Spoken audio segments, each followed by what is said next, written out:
Praise the lord. దేవునికి మహిమ కలుగును గాక.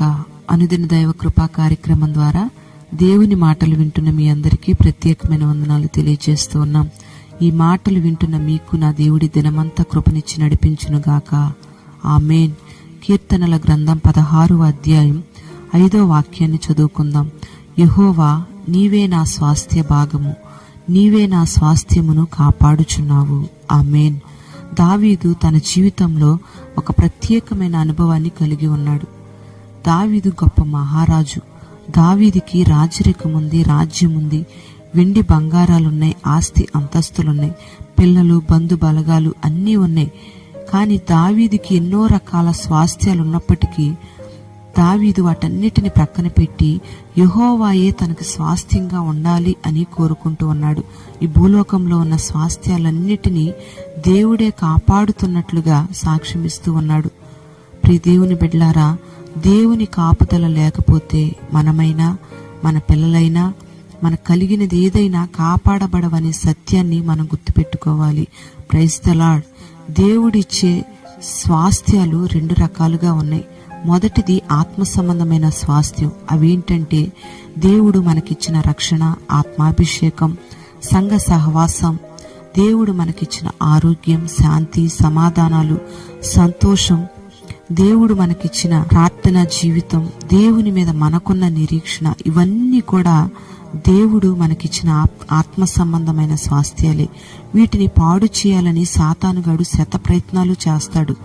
కానీ దేవుడు ఆత్మ సంబంధమైన ఈ స్వాస్థ్యాన్ని కాపాడతాడు అనే ధైర్యం, విశ్వాసం కలిగి ఉండాలి. ఆమేన్.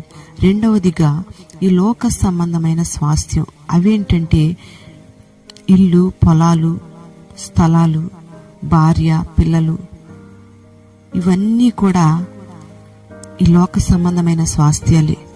వీటన్నిటినీ ప్రభువే కాపాడాలి.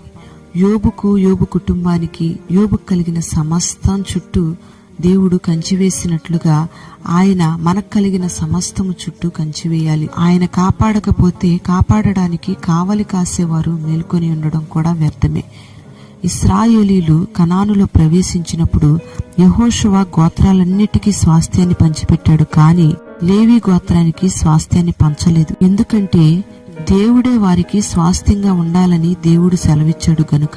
మరి సేవకులకు ఈ భూలోక సంబంధమైనవేవి కూడా స్వాస్థ్యంగా ఉండకూడదు.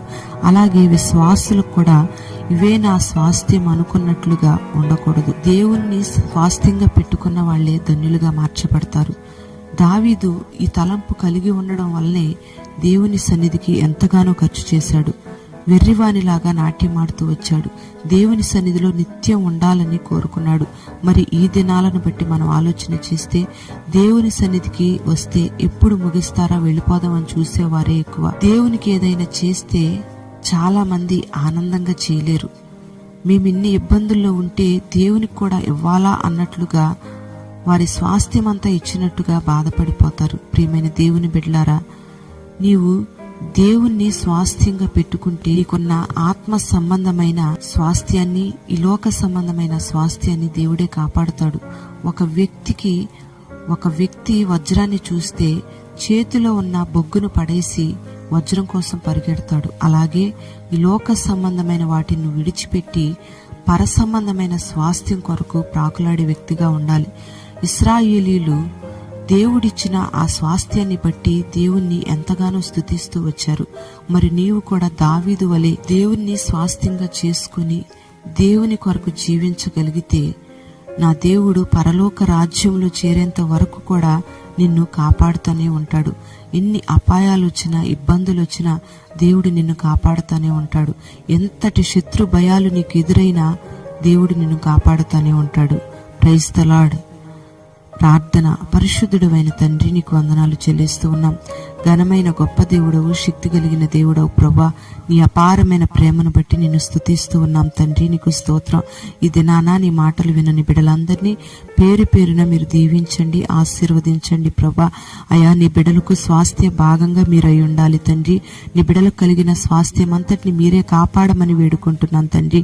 అయా తండ్రి, నిన్ను స్వాస్థ్యంగా పెట్టుకుని నీ పరలోక మహిమలో ప్రవేశించేంత వరకు ప్రభా నీ బిడ్డలను తండ్రి చేయి విడిచిపెట్టకుండా మీరు కాపాడ ఉండమని వేడుకుంటున్నాం. మహిమ మీరు పొందుకొనండి. దినమంతా నీ బిడ్డలు మీరు నడిపించండి. నీ సన్నిధి తోడుగా ఉంచండి. సమస్యలన్నిటిపై విడుదల కలుగు చేసి అయా నీ బిడ్డలకు గొప్ప నెమ్మది, ఆదరణ, క్షేమం, ఆశీర్వాదం మీరు కలుగు చేసి మహిమ, ఘనత, ప్రభావాలు మీరు మాత్రమే పొందుకొనమని నజరేయుడైన యేసు నామములో అడుగుచున్నాము తండ్రి. ఆమేన్.